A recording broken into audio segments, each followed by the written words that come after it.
Hello everybody, in this video I am going to show you how to install uh, MySQL in the cloud Anaconda.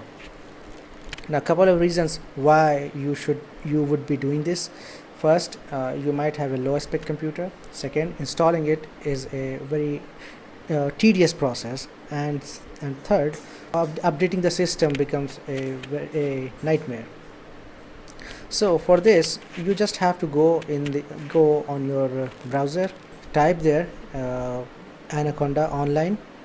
There you will find the first ever link. Click on that and make your account. It's a very simple process. Just use a Google account, and from there follow here.